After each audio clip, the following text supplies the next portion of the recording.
स्वागत है साथियों आप सभी का हमारे इस चैनल पर फिर से दोबारा। देखिए, हमने जो प्राचीन इतिहास की श्रृंखला स्टार्ट किया है, आज उसी का नेक्स्ट वीडियो है। आज हम लोग प्राचीन इतिहास में एक ऐसा इतिहास पढ़ेंगे जो कि भारत जो बिखरा हुआ था प्राचीन समय में, देखेंगे ईसा पूर्व में कि जो महाजनपद, जो 16 महाजनपद हुआ करते थे या उससे पहले जो छोटे छोटे कबीले होते थे, उन सभी को समाप्त करके भारत में एक अखंड भारत का निर्माण करने वाला ये वंश था। भारत में अखंड भारत, इनमें जो इस वंश के संस्थापक थे, मौर्य वंश के संस्थापक, जिसका नाम था चंद्रगुप्त मौर्य, और उसके बाद उनका पुत्र आया बिंदुसार, और बिंदुसार का फिर पुत्र आया महान सम्राट अशोक, जिसने कि 16 महाजनपद पे अपना साम्राज्य स्थापित किया था। और अखंड भारत को, जो खंडित भारत था, जो खंड खंड में बटा था भारत, उस खंडित भारत को उसने क्या बनाया था? अखंड बनाया था। अखंड का मतलब जो कभी टूट करके अलग होने वाला न हो। जितना बड़ा साम्राज्य उस वक्त अशोक सम्राट ने खड़ा किया था, उतना बड़ा साम्राज्य आज भारत कभी नहीं है। अफगानिस्तान से लेके इधर चाइना का जो तिब्बत उब्बत वाला पूरा एरिया आता था, उधर म्यांमार, इस सब का पूरा एरिया आता था। ये सब पूरा एरिया कभी भारत का ही हुआ करता था। अशोक के समय में इतना बड़ा साम्राज्य हुआ करता था, और उतना बड़ा साम्राज्य आज तक भारत का स्थापित नहीं हो पाया। तो चलिए आज हम मौर्य काल का इतिहास पढ़ते हैं, इसी मौर्य काल का इतिहास। चलिए देखिए, सबसे पहले तो क्वेश्चन ये पूछता है कि मौर्य काल के से इतिहास से संबंधित कौन कौन सी ऐसी पुस्तकें हैं जिससे हम लोग मौर्य काल के बारे में जानते हैं। क्योंकि ये इतना पहले का बात है, ईसा मसीह के जन्म से बहुत साल पहले की बात है। तो उस वक्त हमने बताया था कि किस प्रकार से मौर्य वंश स्थापित हुआ था। पिछली कक्षा में हमने कहानी बताया था कि चाणक्य की मदद से चंद्रगुप्त मौर्य मौर्य वंश का संस्थापक बना था, यानी गद्दी पर बैठा था। और उस वक्त वो जो सिकंदर था वो कहाँ का था? यूनान का था। यूनानियों का भारत में आवागमन चालू हो गया था। तो उस वक्त इनके मौर्य वंश के बारे में अधिकतर जो इतिहास जानने के जो स्रोत है, उनमें से तो अधिकतर कुछ पुस्तकें ऐसी हैं जो यूनानी पुस्तकें हैं। यूनान के द्वारा लिखे गए लोगों से भी इतिहास प्राप्त होता है उनसे, इन मौर्य वंश को जानने के लिए। और भारत में भी कुछ लेखक हैं जो बाद में जन्म लिए हैं, उनसे भी मौर्य वंश के बारे में पता चलता है। फिर अशोक के कुछ अभिलेख हैं, उन अभिलेखों से भी हमें पता चलता है। और कुछ पुराण है, पुराणों से भी हमें क्या करता है? पता चलता है, मौर्य वंश के बारे में पता चलता है। तो मौर्य काल को जानने के कौन कौन से स्रोत है उसके बारे में देखते हैं। बौद्ध साहित्य, बौद्ध साहित्य में कौन कौन सी ऐसी पुस्तकें जिससे हम लोग मौर्य वंश के बारे में जानते हैं? तो दीपवंश, जानते हैं कि अभी तो पढ़ाया नहीं है लेकिन आगे पढ़ाएंगे कि अशोक सम्राट जो बाद में आएगा, वो बौद्ध धर्म का प्रचार करने के लिए अपने पुत्रों को श्रीलंका में भी भेजा था। तो श्रीलंका में बौद्ध भिक्षुओं द्वारा जो पुस्तक लिखी गई है, उन्हीं में एक पुस्तक है दीपवंश। उस वक्त श्रीलंका को श्रीलंका न कह के सिंघली कहा जाता था, सिंघली द्वीप कहा जाता था। जैसे हमारे भारत में कहते हैं ना कि लंका के रावण थे, तो उस वक्त लंका उनका नहीं कहा जाता था, उसे सिंघली कहा जाता था। पता नहीं कौन से लोगों ने उसे फिर लंका बना दिया है। उसे लंका नहीं कहते थे, उसे सिंघली द्वीप। तो सिंघली द्वीप पर बौद्ध धर्म का प्रचार करने के लिए आज भी देखेंगे तो श्रीलंका में अधिकतर बौद्ध धर्म के लोग हैं। तो क्योंकि अशोक ने वहाँ पर बौद्ध धर्म का प्रचार करवाया था, तो वहाँ पर जो पुस्तक लिखी गई थी उसी में दीपवंश है, महावंश है और दिव्यावदान है। अगर आपसे पूछा जाए कि दिव्य वंश और महावंश और दिव्यावदान ये जो पुस्तकें हैं किस धर्म से संबंधित है, तो आप बताएंगे कि बौद्ध धर्म से संबंधित है। ये पुस्तकें यहाँ लिखी गई थी तो सिंघली द्वीप यानी कि श्रीलंका में लिखी गई थी। एग्जाम में पूछा गया है कि दीपवंश और दिव्यावदान ये जो पुस्तकें लिखी गई है कहाँ पर लिखी गई थी, तो श्रीलंका में लिखी गई है। किस धर्म से संबंधित है? तो बौद्ध धर्म से संबंधित है। फिर जैन साहित्य, क्योंकि चंद्रगुप्त मौर्य ने अंतिम दिनों में, अपने जीवन के अंतिम दिनों में जैन धर्म अपना लिया था, तो जैन धर्म की भी जानकारी पता चलती है। मौर्य जैन साहित्य से भी मौर्य वंश के बारे में जानकारी पता चलती है। और वो कौन से जैन साहित्य है? एक है कल्पसूत्र और एक है परिशिष्ट पर्वन, पुस्तक का नाम है। तो कल्पसूत्र और परिशिष्ट पर्वन नामक पुस्तक से भी मौर्य वंश के बारे में जानकारी पता चलती है। एग्जाम में पूछ लेता है कि ये कल्पसूत्र जो पुस्तक है, जो साहित्य है, किस धर्म से संबंधित है। आपको ऑप्शन दे देगा, ब्राह्मण धर्म, बौद्ध धर्म, जैन धर्म और एक कोई धर्म दे देगा। तो याद रहे कि कल्पसूत्र जो है ये जैन साहित्य से संबंधित पुस्तक है। परिशिष्ट पर्वन भी जैन धर्म से संबंधित साहित्य पुस्तक है। फिर पुराण, एक पुराण है जो 18 पुराण है। जानते हैं कि 18 पुराण हमारे यहाँ है, और 18 पुराणों में सबसे पुराना और सबसे जो माना गया है कि साक्ष्य के साथ सही माना गया है, वो कौन है? मत्स्य पुराण। 18 पुराणों में सबसे पुराना मत्स्य पुराण। लेकिन उनमें से जो एक पुराण है विष्णु पुराण, विष्णु पुराण हमने बताया था कि जो चाणक्य था, उस चाणक्य का ही एक और नाम था। क्या नाम था? विष्णुगुप्त। चाणक्य का नाम क्या था? विष्णुगुप्त। यानी कि जो विष्णु पुराण है ये चाणक्य के जीवन से संबंधित है। तो चाणक्य मौर्य वंश से संबंधित है। तो क्योंकि चाणक्य की मदद से ही चंद्रगुप्त मौर्य गद्दी बैठे थे, तो चाणक्य के बारे में जो जानकारी मिलेगी, इसका मतलब मौर्य वंश के बारे में जानकारी भी उससे मिलेगी। तो एग्जाम में एक बार ये पूछा था कि विष्णु पुराण से हमें किस वंश की जानकारी मिलती है। ऑप्शन दिया था कि मौर्य वंश, गुप्त वंश और सातवाहन वंश, कण्व वंश, ऐसे 4 ऑप्शन दिए थे। तो याद रहे कि विष्णु पुराण से हमें मौर्य वंश के बारे में जानकारी पता चलती है। ठीक है। फिर उसके बाद है अन्य कुछ पुस्तकें हैं, जैसे विशाख दत्त द्वारा लिखी पुस्तक है जिसका नाम है मुद्रा राक्षस। विशाख दत्त के द्वारा लिखी गई पुस्तक है जिसका नाम क्या है, मुद्रा राक्षस। इससे भी मौर्य काल के बारे में पता चलता है। एग्जाम में तो यही पूछ लेता है कि मुद्रा राक्षस पुस्तक किसने लिखा था, तो याद रहे कि किसने लिखा है, विशाख दत्त। अर्थशास्त्र, इस पुस्तक से भी हमें मौर्य वंश के बारे में सबसे अच्छी जानकारी पता चलती है। ये अर्थशास्त्र किसकी पुस्तक है, तो चाणक्य, या जिसे कौटिल्य लिखा जाता है या जिसे विष्णुगुप्त कहा जाता है, उसके द्वारा जो लिखी पुस्तक है वो कौन है, अर्थशास्त्र। अर्थशास्त्र के बारे में जान लीजिएगा कि नाम है ये अर्थशास्त्र, लेकिन इससे जो पता चलती है मौर्य वंश की राजनीतिक स्थितियों के बारे में पता चलता है। नाम है अर्थशास्त्र तो अर्थ के बारे में नहीं बताती है, अर्थ के बारे में जानकारी है, लेकिन मुख्य रूप से ये किस पर आधारित है, तो उस मौर्य वंश के समय में राजनीतिक से संबंधित ये पुस्तक है, राजनीतिक व्यवस्था के बारे में बताती है। फिर इंडिका,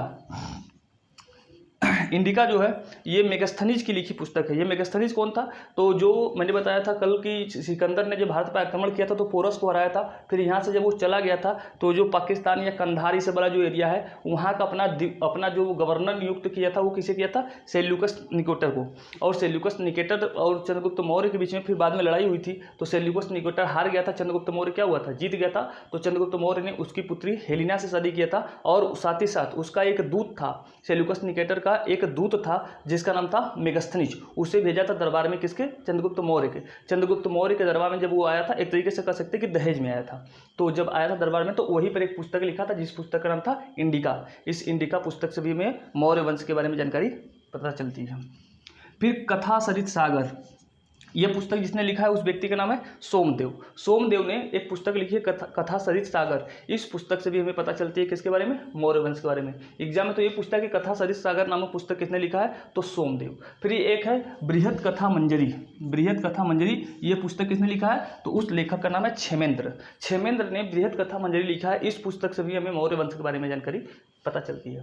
फिर और कौन से अन्य हैं, तो अशोक के अभिलेख। अशोक के अभिलेख तो बहुत महत्वपूर्ण है। अशोक के कुल कई अभिलेख है, कौन कौन से अभिलेख कहाँ से प्राप्त हुए हैं, हम लोग जब अशोक के बारे में पढ़ेंगे तो उसमें देखेंगे कि अशोक के कुल कौन कौन से अभिलेख है, कहाँ से प्राप्त हुए हैं, उन अभिलेखों का नाम, पता, कौन से राज्य में उपस्थित है, ये जानना बहुत जरूरी है क्योंकि एग्जाम में इससे क्वेश्चन पक्का पूछता है।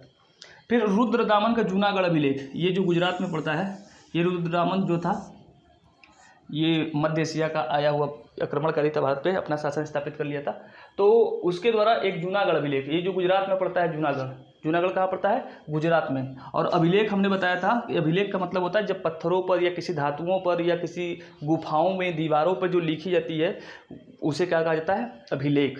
तो अभिलेख जो रुद्रदामन द्वारा वहाँ पर गुजरात में एक अभिलेख लिखवाया गया है जूनागढ़ में, उसे कहते हैं जूनागढ़ का अभिलेख। और एग्जाम में तो ये पूछा है कि जूनागढ़ अभिलेख किससे संबंधित है, तो रुद्रदामन से।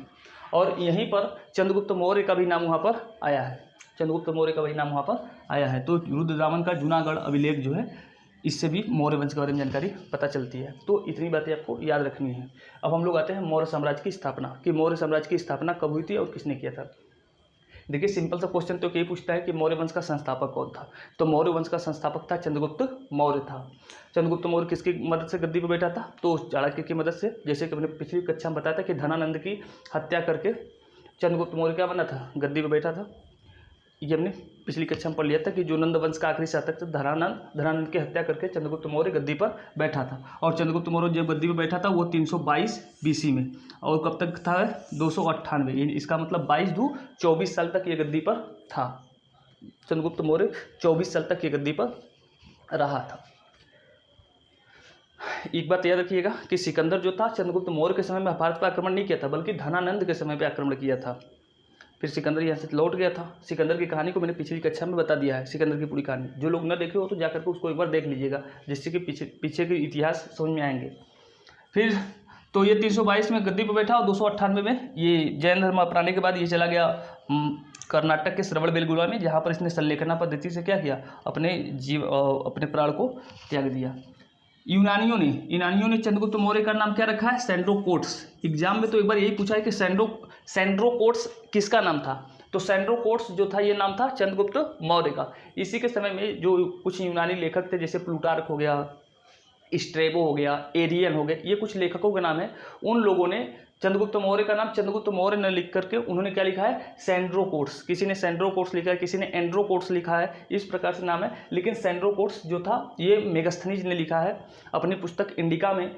इंडिका में उसने चंद्रगुप्त मौर्य नहीं लिखा है, बल्कि उसने चंद्रगुप्त मौर्य को क्या लिखा है, सेंड्रोकोट्स लिखा है। ये बात पहचाना कि कौन, कि सेंड्रोकोट्स ही चंद्रगुप्त मौर्य था।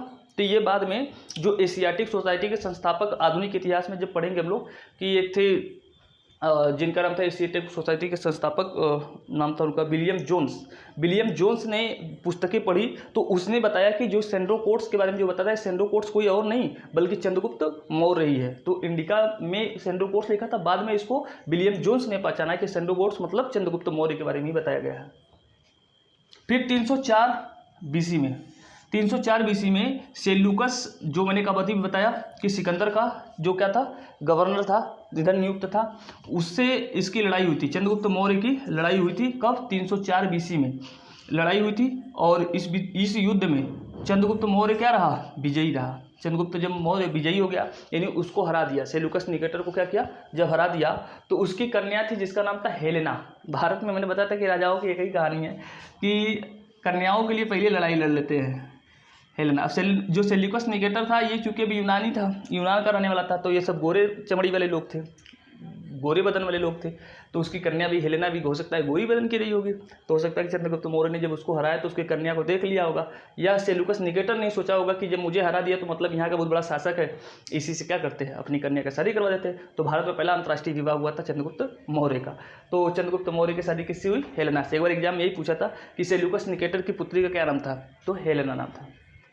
और दहेज में सेल्यूकस निकेटर ने दहेज में क्या दिया चंद्रगुप्त मौर्य को, तो कुछ शहर जैसे जिन पर अपना वो शासन कर रहा था सेल्यूकस निकेटर, जिन जिन शहरों पर अपना शासन कर रहा था उन शहरों को दहेज में दिया था। पूरे नहीं, कुछ शहरों को उसने क्या किया था, कुछ जगहों को चंद्रगुप्त मौर्य को दहेज के रूप में दिया था। और चंद्रगुप्त मौर्य ने बदले में क्या दिया था, 500 हाथी 500 हाथी उसको मदद के लिए दिया था, अपने ससुर यानी इसको सेल्यूकस निकेटर को 500 हाथी भी दिया था चंद्रगुप्त मौर्य कि भाई ठीक है, तुमने मुझे जो दिया, आपके पास जो था वो मुझे दिया, मेरे पास जो है मैं आपको देता हूँ। तो ये इसके पास 500 हाथी थे, मतलब हाथी बहुत थी, लेकिन इन्होंने भी अपना फर्ज निभाने के लिए 500 दिया, रिश्ते मजबूत करने के लिए। तो कौन कौन से एग्जाम में एक बार यही पूछ लिया था कि कौन कौन से शहर को चंद्रगुप्त मौर्य को दहेज के रूप में मिला था। तो या कई बार मिलता है कि इनका नाम दे देगा, उस वक्त का नाम जो मेगास्थनीज की पुस्तक में जो नाम लिखा है उन शहरों का नाम, और उसका वर्तमान में क्या नाम है, उन शहरों को क्या नाम है वो दे देता है। जैसे दहेज में चंद्रगुप्त मौर्य को एक तो मिला था एरिया को आज के समय में कहते हैं हेरात, ये पाकिस्तान में पड़ता है। एरिया वाला जो जगह है ना, इसको हेरात कहते हैं वर्तमान में, ये पड़ता है पाकिस्तान। और अराकोसिया, तो एरिया अराकोसिया किसे कहते हैं, कंधार, जो वर्तमान में आज जम्मू कश्मीर से सटा हुआ पाकिस्तान के एरिया है ना, तो उसे कंधार कहा जाता था। उसे क्या कहता था, कंधार। उसी को अराकोसिया उस वक्त वो लोग कहते थे, यूनानी लोग उसे अराकोसिया कहते थे। तो अराकोसिया मिला था दहेज में। और जेड्रोसिया, पाकिस्तान का जो नीचे वाला जो बंदरगाह है समुद्र से सटा हुआ, जिसे कहते हैं मकरान तट, आज के समय क्या बोलते हैं, मकरान तट बोलते हैं, आज मकरान तट बोलते हैं, लेकिन उस वक्त जेड्रोसिया कहा जाता था। वो जेड्रोसिया भी दहेज के रूप में मिला था। फिर एक पेरीपेमिसडाई जगह का नाम है, जिसे आज काबुल कहते हैं, अफगानिस्तान की जो राजधानी है काबुल, उसे उस वक्त कहा जाता था पेरीपेमिसडाई कहा जाता था। ये भी दहेज के रूप में मिला था। ये 4 क्षेत्र मिला था, एरिया, अराकोसिया, जेड्रोसिया और पेरीपेमिसडाई। ये 4 जगह सेल्यूकस निकेटर ने चंद्रगुप्त मौर्य को दहेज के रूप में दिया था। इतनी बातें हैं। फिर आगे है सौराष्ट्र में एक बार एग्जाम में पूछा था कि सुदर्शन झील का निर्माण किसने करवाया था। तो सुदर्शन झील का निर्माण जिसने करवाया था उस व्यक्ति का नाम था चंद्रगुप्त मौर्य। लेकिन चंद्रगुप्त मौर्य ने, मैंने बताया कि पश्चिमी भारत में भी अपना शासन स्थापित कर लिया था, बहुत बड़ा साम्राज्य स्थापित किया था चंद्रगुप्त मौर्य ने। लगभग 8 महाजनपदों पर इसने अपना साम्राज्य स्थापित किया था। और वहाँ का जो गुजरात वाला एरिया है उसे सौराष्ट्र कहा जाता था। उस सौराष्ट्र का जो गवर्नर था उस व्यक्ति का नाम था पुष्यगुप्त। चंद्रगुप्त मौर्य का जो वहाँ का गवर्नर था उसका नाम था पुष्यगुप्त, और पुष्यगुप्त ने सुदर्शन झील का निर्माण करवाया था चंद्रगुप्त मौर्य के कहने पर। चंद्रगुप्त मौर्य ने कहा था कि यहाँ पर नहर बनवाओ ताकि कृषकों को खेती करने में क्या हो, आसानी हो, पानी होनी आने जाने में, सूखा पड़े तो सिंचाई अच्छे से कर सके। तो सुदर्शन झील का निर्माण करवाया था। किसने करवाया था, पुष्यगुप्त ने। पुष्यगुप्त कौन था, तो चंद्रगुप्त मौर्य का सौराष्ट्र में गवर्नर था। फिर एग्जाम में एक बार ये पूछा है सोहगौरा अभिलेख, ये अपने गोरखपुर में पड़ता है। ये जहाँ के योगी बाबा हैं वहाँ पर जगह है जिसका नाम है सोहगौरा। ये तांबे पर लिखा हुआ है, ताम्रपत्र है, तांबे पर चंद्रगुप्त मौर्य ने यहाँ पर एक अभिलेख लिखवाया है, तांबे की जो धातु होती है उस पर एक अभिलेख लिखवाया है, उसका नाम है सोहगौरा। जगह का नाम है सोहगौरा, तो इसलिए उस अभिलेख का नाम क्या रखा गया, सोहगौरा अभिलेख। और बांग्लादेश या पश्चिम बंगाल में आज के समय में महास्थान जो पड़ता है, ये कहाँ पड़ता है, बांग्लादेश में। वहाँ पर चंद्रगुप्त मौर्य ने भी एक अभिलेख वहाँ पर भी लिखवाया था, क्योंकि बहुत बड़ा एरिया चंद्रगुप्त मौर्य का हमने बताया कि था। तो महास्थान अभिलेख, वहाँ पर भी चंद्रगुप्त मौर्य ने अपने अभिलेख लिखवाए, जिससे चंद्रगुप्त मौर्य के बारे में जानकारी मिलती है। तो एग्जाम में पूछा है कि सोहगौरा अभिलेख निम्नलिखित में से किस शासक से संबंधित है, तो ऑप्शन देता है अशोक से, चंद्रगुप्त मौर्य से, या फिर उसी में बाद में गुप्त वंश से संबंधित को और 2-4 शासक दे देगा, 2 शासक उसमें से दे देगा और 200 शासक अलग दे देंगे। तो अगर आपको याद रहा कि सोहगौरा अभिलेख, और कभी कभी तो सोहगौरा अभिलेख कहाँ पर स्थित है यही पूछ लेता है, तो गोरखपुर में उपस्थित है। महास्थान अभिलेख कहाँ पर उपस्थित है, तो बंगाल में उपस्थित है। किस वंश से संबंधित है, मौर्य वंश से संबंधित है, और मौर्य वंश में भी किससे, चंद्रगुप्त मौर्य से संबंधित है। ये क्वेश्चन पूछे जाते हैं। फिर चंद्रगुप्त मौर्य अपने अंतिम दिनों में, चंद्रगुप्त मौर्य मैंने बताया था कि एक बार चंद्रगुप्त मौर्य जब शासक था 298 BC के आसपास, जब ये राजा बना था, तो जब अपनी हेलेना शादी भी कर लिया था, उसके बाद यानी 5-6 साल बाद इसके समय में अकाल पड़ गया। तो उस वक्त जैन धर्म के 2 गुरु रहा करते थे, एक का नाम था स्थूलभद्र और एक का नाम था भद्रबाहु। वो दोनों जैन धर्म के क्या थे, उस वक्त गुरु थे। तो उन्हीं में से जो भद्रबाहु थे, भद्रबाहु के कहने पर चंद्रगुप्त मौर्य क्या हो गए, श्रवणबेलगोला चले गए। श्रवणबेलगोला कहाँ पड़ता है, कर्नाटक में। वहाँ पर एक पहाड़ी है श्रवणबेलगोला में, और उस पहाड़ी में वहाँ पर जाने के बाद चंद्रगुप्त मौर्य ने, जैन धर्म में एक पद्धति होती है जिसे कहते हैं संलेखना पद्धति। संलेखना पद्धति में क्या होता है कि आप भोजन पानी सब कुछ त्याग देंगे, और त्याग देने के बाद आप क्या करेंगे, आप अपने जीवन को त्याग देंगे। तो उस पद्धति से चंद्रगुप्त मौर्य ने अपने जीवन को क्या किया था, अपने जीवन के अंतिम दिनों को त्याग दिया था। तो इनके बारे में इतनी बातें याद रखना है। फिर मैंने बताया था कि चंद्रगुप्त मौर्य के समय में ही प्रथम जैन की संगति होती है। जैन संगति मतलब जैन धर्म का प्रचार प्रसार करने के लिए चंद्रगुप्त मौर्य के समय में किसके अध्यक्षता में, स्थूलभद्र की अध्यक्षता में हुआ था। ये सब बातें मैंने बता दिया था। और यह है कि बौद्ध धर्म किस जाति से संबंधित है। बहुत बार तो यही भी पूछा जाता है किस वर्ण के थे। देखिए, जैन और बौद्ध धर्म के जो ग्रंथ है, जैन और बौद्ध धर्म के जो ग्रंथ है, इन ग्रंथों में चंद्रगुप्त मौर्य को बताया गया है कि क्षत्रिय वंश से संबंधित है, और ब्राह्मण साहित्यों में ये कहा गया है कि यह शूद्र वंश से संबंधित है। जो ब्राह्मण साहित्य है, ब्राह्मण साहित्य में क्या कहा गया है कि ये जो मौर्य वंश है ये कौन से वंश थे, शूद्र वंश थे। क्योंकि मुझे लगता है कि ब्राह्मणों ने इसलिए लिखा होगा क्योंकि इन लोगों ने ब्राह्मण धर्म का एक प्रकार से अपनाया नहीं। ब्राह्मण धर्म चंद्रगुप्त मौर्य ने जीवन के अपने अंतिम दिनों में जैन धर्म अपना लिया। फिर अशोक था तो उसने लास्ट में जानते हैं कि बौद्ध धर्म अपना लिया और बौद्ध धर्म का बहुत प्रचार प्रसार किया। तो उन लोगों ने एक तरीके से, मुझे लगता है, ब्राह्मणों ने अपनी दुश्मनी निकालने के लिए इनको शूद्र वंश का बता दिया हो ब्राह्मण साहित्यों में। ऐसा हो सकता है। तो इनके बारे में इतना याद रखिएगा कि जैन और बौद्ध धर्म में मौर्य वंश को बताया गया कि क्षत्रिय कुल से थे, और लेकिन जबकि ब्राह्मण साहित्य में बताया गया है कि ये किससे थे, शूद्र वंश से संबंधित थे। ठीक है। फिर उसके बाद इनका पुत्र था, अशोक का जो पुत्र था जिसका नाम था बिंदुसार। अब अशोक ने कई शादियाँ की थी। कुछ लोग कहते हैं कि हेलेना का पुत्र था, हेलेना जो जिससे शादी किया था, इनकी सेल्यूकस निकेटर की जो पुत्री थी हेलेना शादी किया था। कुछ लोग कहते हैं कि ये उसका पुत्र था बिंदुसार। और बिंदुसार ने एक नहीं कुल 600 रानियाँ रखा था, एक नहीं 600 रानियाँ। इसीलिए इनकी स्थिति खराब हो गई होगी कि जैसे 600 रानियाँ तो पुत्र भी 100 उठे होंगे। इनके पास बच्चे भी कई थे, माना जाता है कि 100 बच्चे थे इनके पास, 100 बच्चे। अब इनकी जो 600 रानियाँ हैं तो सबसे तो अच्छा वादा किए ही होंगे कि मैं तुम्हारे बच्चे को राजा बनाऊंगी, मैं तुम्हारे बच्चे को राजा बनाऊंगी। और जब जीवन के अंतिम दिन आए होंगे तो इनकी रानियाँ जवान, क्योंकि राजा बूढ़े होते जाते थे, लेकिन रानियाँ क्या करते थे, नहीं लाते थे। सब इनका पकड़ के शाम को बाल भी उपाड़ती होंगी, किसी ने तो बाल भी उपाड़ लिया होगा, इसलिए ज़्यादा लंबे समय तक जीते भी नहीं थे ये लोग। तो बिंदुसार जो था, ये जब इसके पिताजी चले गए श्रवणबेलगोला, जब श्रवणबेलगोला चले गए तो वहाँ पर संलेखना पद्धति से अपने प्राण त्याग दिए। तो उसके बाद गद्दी पर बैठा कौन, बिंदुसार। तो 298 BC में इनके पिताजी मरे, तो 298 BC में गद्दी पर थे। और ये कब तक गद्दी पे थे, 273, यानी कि लगभग कितने वर्ष तक आ जाएंगे तो आ जाएंगे ये 25 साल तक, ये करीब 25 साल तक ये गद्दी पर रहे।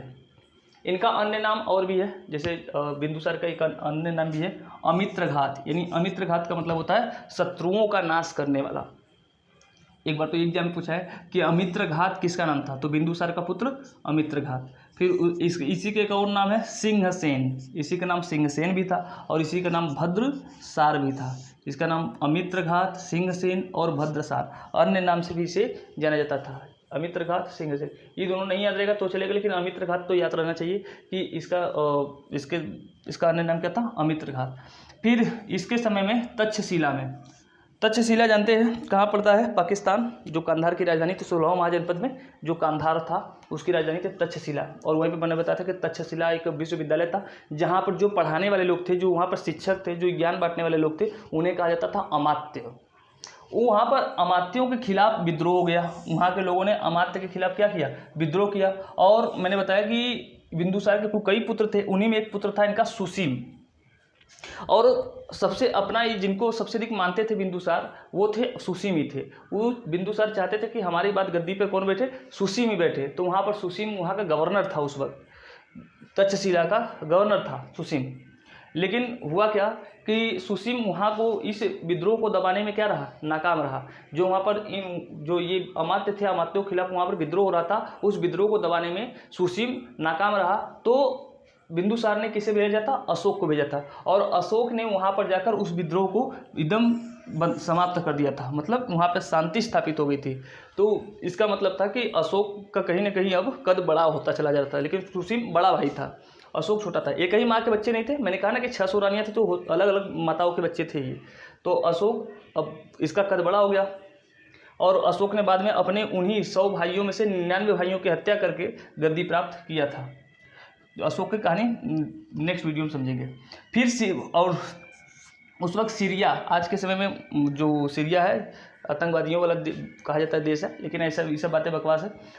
तो सीरिया से वहाँ से जो एक दार्शनिक आया था उसका नाम था डायमेकस। एग्जाम में पूछा है कि डायमेकस किस देश से भारत में आया था और किसके समय में आया था, तो डायमेकस सीरिया से आया था। सीरिया के राजा जो था एंटियाकस, एक शासक था वहाँ का, एंटियाकस ने चंद्रगुप्त मौर्य के दरबार में डायमेकस को भेजा था। एंटियोकोट्स नाम था, एंटियोकोट्स ने सीरिया से भेजा था, किसको, डायमेकस को भेजा था यहाँ पर बिंदुसार के दरबार में। तो डायमेकस, और फिर मिस्र से एक और दार्शनिक आया था जिसका नाम था डायनोसिस। क्या नाम था, डायनोसिस नाम था। तो डायमेकस पूछा जाए कहाँ से आया था, तो सीरिया से। और मिस्र जिसे इंग्लिश में इजिप्ट कहते हैं, इजिप्ट से आया था कौन, डायनोसिस। ये भारत में आए थे, किसके समय में आए थे, तो बिंदुसार के समय में भारत में आए थे। और एक बार ये क्वेश्चन पूछा है कि सीरिया से चंद्रगुप्त मौर्य ने बिंदुसार ने क्या मांगा था, सीरिया के शासक राजा से क्या मांगा था, तो मीठी अंजीर। अब ये मीठी अंजीर क्या होती है ये तो मुझे भी नहीं पता। ये फल है एक मीठी अंजीर जिससे शराब वराब बनती है, शायद संतरा उंतरा जैसा होता होगा। मीठी अंजीर और शराब, क्योंकि भूमध्य सागर से सटा हुआ देश है तो वहाँ पर रसीले फल अधिक होते हैं, तो वहाँ पर शराबों की उत्पत्ति भी क्या होती है। ये बहुत बड़ा पियक्कड़ी आदमी था बिंदुसार। फिर और एक चीज़ मांगा, वहाँ से मांगा था दार्शनिक मतलब कुछ लोग आए जो यहाँ पर पुस्तकें लिखे, रिसर्च करे, बढ़िया बढ़िया बातें लिखे, तो दार्शनिकों को भी मंगाया था। लेकिन सीरिया के राजा ने क्या किया था कि मीठी अंजीर और शराब तो भिजवाए थे, लेकिन दार्शनिक को उसने नहीं भेजा था। तो ये भी बात याद रखना है कि जो मीठी अंजीर और शराब जो था बिंदुसार ने कहाँ के शासक से मंगवाया था, तो सीरिया के शासक से मंगाया था। सीरिया आज के समय में कहाँ है, सऊदी अरब के ऊपर वही है जो इजराइल है, इजराइल के थोड़ा सा ऊपर। डायमेकस एवं मिस्र से कौन आए थे, डायमेकस और डायनोसिस किसके दरबार में आए थे, तो आए थे बिंदुसार के दरबार में। ये दार्शनिक थे जो आए थे। फिर बिंदुसार जो था आजीवक संप्रदाय का संस्थापक था। ये आजीवक संप्रदाय कौन से लोग होते थे, आजीवक संप्रदाय जो थे ये ब्राह्मण धर्म में विश्वास नहीं रखते थे, मतलब ईश्वर की सत्ता को ये क्या करते थे, नकारते थे, ईश्वर को ज़्यादा मानते नहीं थे। जैसे चारवाक लोग थे तो उन्हीं चारवाक की तरह ये भी थे आजीवक। और आजीवक संप्रदाय का मैंने संस्थापक बताया है माखली घोषाल, ये आपको याद रखना है। और बिंदुसार किस संप्रदाय का अनुयायी था, अनुयायी मतलब किसको मानने वाला था, किस संप्रदाय को, तो वो न तो बौद्ध धर्म को मानता था, न जैन धर्म को, न ब्राह्मण धर्म को। वो एक नया संप्रदाय था उसको मानता था, उसका नाम था आजीवक संप्रदाय। वो आजीवक संप्रदाय का अनुयायी था। फिर उसके बाद 273 में इसकी मृत्यु हो जाती है। इसका मंत्री कौन था, तो चंद्रगुप्त मौर्य का जो मंत्री था अमात्य मतलब प्रधानमंत्री, उसका जो अमात्य था चंद्रगुप्त मौर्य का, चाणक्य, और वही अमात्य किसके थे, बिंदुसार के भी अमात्य जो थे वो चाणक्य ही थे। तो चाणक्य ने की जो पुस्तक है अर्थशास्त्र, उसमें मौर्य चंद्रगुप्त मौर्य के बारे में भी पता चलता है और बिंदुसार के बारे में पता चलता है। फिर नेक्स्ट वीडियो होगा अशोक के बारे में, फिर अशोक के बारे में पढ़ने के बाद फिर हम लोग मौर्य वंश का इतिहास समाप्त करेंगे। लेकिन अभी 2 वीडियो इसमें लगेंगे। तो जो लोग हमसे जुड़े रहें उन सभी को बहुत बहुत धन्यवाद और सभी को बाय।